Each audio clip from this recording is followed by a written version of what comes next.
Hey, it's me, your girl. I'm here to talk about autism from the perspective of being autistic. It's for everybody who has heard about me getting ready to make a channel. Guess what? Here I am. Finally, I know. If you happen to notice me looking kind of up and down a lot, I decided, because I originally made a first video a while ago and it was a disaster. I was all over the place. So I decided to start making like outlines to keep me on track. So if you notice me kind of looking off screen, I'm probably looking at my handy dandy notebook. So why did I decide to make a YouTube channel? I've always been a part of wanting to end stigmas, whether it be for mental illness or just spreading more awareness about things that people don't quite talk about as much as they should. I like to help people in any way I can possibly help people. So if that means me talking about my own experiences, things I've been through, things that I have learned over the years, I'm going to want to share that so that people understand, but also so that way they don't feel alone. I happen to work with children, and I've worked with children for about a decade. And in my time of working with kids, I have always been drawn more to the kids that struggle, whether that be that they can't sit still, that they have especially kids that have really big emotions. Before I even got my diagnosis, I only got my diagnosis this past year, and I have always been drawn to children who have later in life have found out that they are themselves neurodivergent. So I've always wanted to be that person. My cat is currently sitting on my notebook, so that's helpful. So I always want to be that person that is there to understand them, because a lot of times in a classroom environment, you have neurotypical people that get frustrated with kids who don't just sit and be quiet or follow instructions appropriately. And I was always that person that kind of was like, okay, well, that's going to be the kid that I'm going to sit with more often. That's going to be the kid that I give more attention to because I think that they need it, because I was thinking more so of myself when I was younger, and I would have huge emotions, and all I really wanted was to be loved despite that. Excuse me, sir. So I'm mainly making this YouTube channel for the kids that I might not see every day, or even the kids that I do see every day, to see a person that understands them and wants there to be more than just awareness. I want us all to be treated like people, especially starting from a very young age, because that is vital in their development. I got diagnosed at the age of 34. How was that? How did that happen, right? I'm still currently seeing the same therapist that I've seen for probably about 3 to almost 4 years. And she was starting to see signs. And so finally she was like, I don't want you to take this in a horrible way, which I was like, okay, go ahead. What do you guys tell me? And she was like, I kind of feel like you have some autism symptoms. She's like, how does that make you feel? And I was like, I'm okay with that. I was like, I grew up in the 90s, so my idea of autism was pretty skewed. Just like a lot of us who are older, who are getting late diagnosed, I feel. I didn't know much other than the fact that, like, the stereotypical things, until I got older and I started noticing that the people that I was friends with most tended to be somebody that was ADHD, or as I got older, I found out my other friends happened to have gotten autism diagnosis as well. So, and as a very close friend of mine, shout out to you, Lonnie, it's my girl. Her therapist had told her that it's typical that neurodivergents tend to always find each other and become friends. And you kind of if you're surrounded by neurodivergents, there's a very good chance that you are as well. And I took that and I was like, okay, and I came home from that therapy session, and then I had called my mom, and that was a very mind-blowing experience. She had told me that she had always known that I was on the spectrum. She had been fighting for years to get doctors to examine me and find out if I was, but nobody listened to her. In the 90s, it was very prevalent for doctors to ignore symptoms in females because at the time they thought females being autistic, no, can't be. That's crazy. Well, no, it's very possible. But at that time, they didn't know as much as they do now. And so they blew off my mom's suspicions. But she continued to fight over the years. My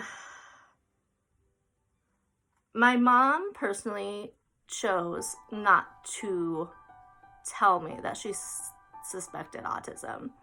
And now that I got the diagnosis, it kind of makes her feel guilty, which I make sure to let her know, like, it's not your fault that doctors did not listen to you. And I honestly think, personally, from my past, that it was good that she didn't tell me. I was already struggling quite a bit with who I was as a person. So my mom had a lot of guilt when it came to getting a diagnosis and not telling me. But I feel like it was better she didn't. I struggled a lot trying to figure out who I was as a person. And I keep telling her, like, it's not her fault that the 90s were so against girls and autism. So how was I growing up and being diagnosed? I had a speech delay until I was about 4. And whenever So how was I growing up being autistic and not being diagnosed? I had a speech delay till I was 4. And whenever my parents brought it up to the doctors, they're like, well, she was tongue-tied, so it's normal. I had my tongue-tied surgery, whatever you call it. I don't know, I'm not a doctor. When I was about 2. So that means I struggled for like 2 years still not talking, which when I brought that up to my psychiatrist, she's like, yeah, no, that's definitely not from the tongue-tied surgery. You should have been talking by then, or at least attempting more.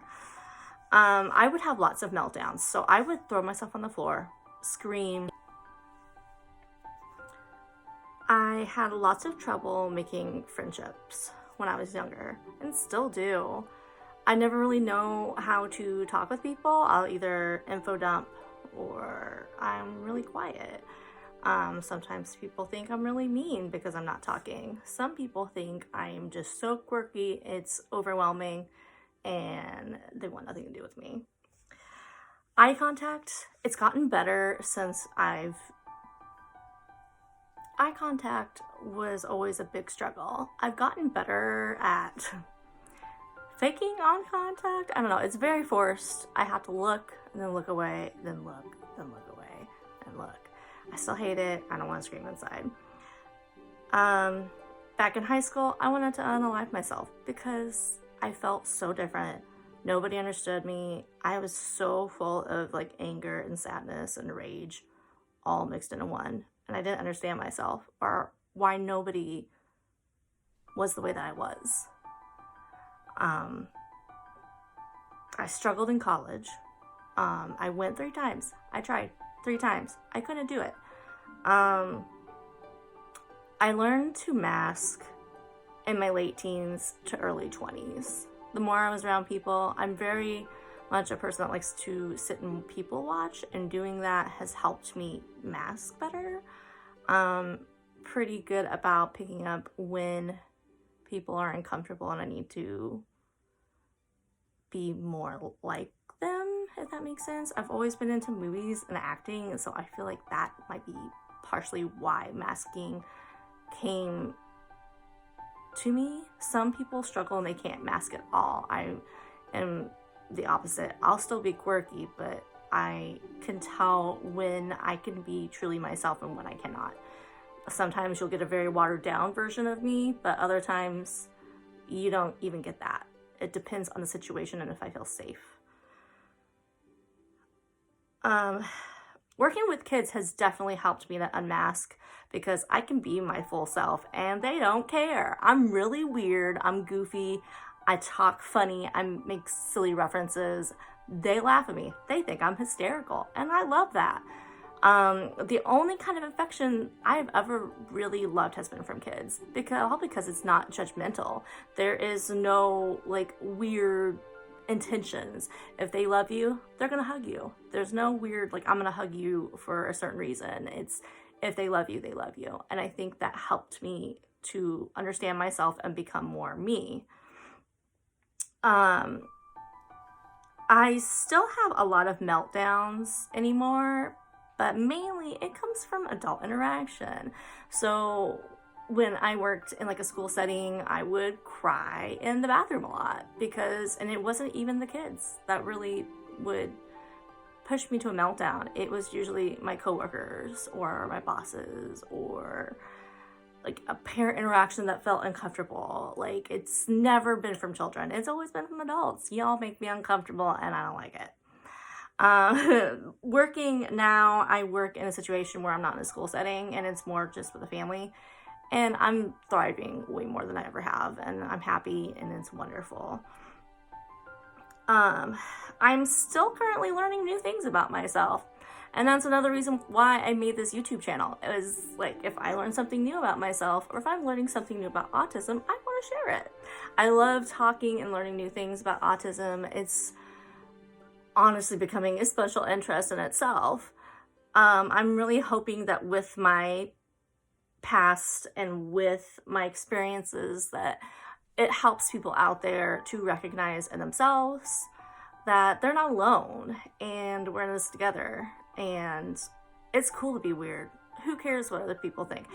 I'm the one to talk because I really do care what other people think, but I'm still gonna be a little weird. And like what you like, man. The older I've gotten, the more that I am in a safe place where it's okay for me to like what I like. I've always been pretty into goth culture, hence why I'm the goth Audie.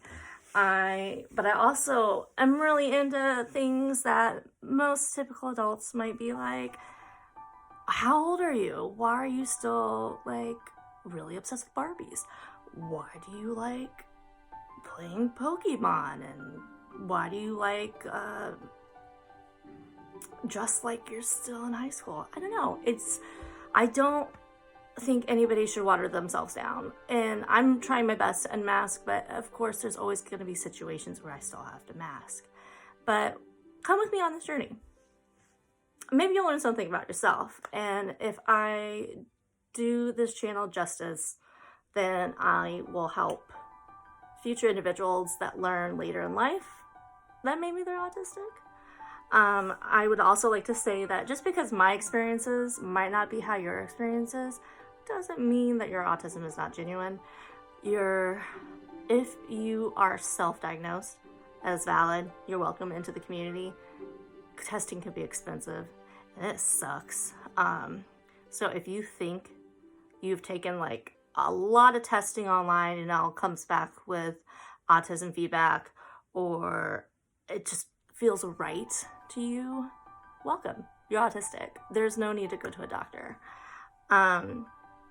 If you experience stimming or anything like that differently, that does not invalidate you. Because spectrum as a whole, that's why it's a spectrum. We're all different. We're human. We're not all going to be exactly alike. And that goes the same with being autistic. There's a lot of different things. It doesn't mean that you are or you're not. I hope that with the videos to come. You'll love them. Maybe I won't be such a mess in them. So join me for my next video. I hope to eventually add in some weird spooky videos as well. Because I'm a spooky girl, what can I say? I like to be weird and I like to be creepy. And so hopefully I can roll that into this YouTube channel as well. Don't forget to subscribe and hit like to hopefully up my channel, and hopefully it'll help. And hopefully I can help you.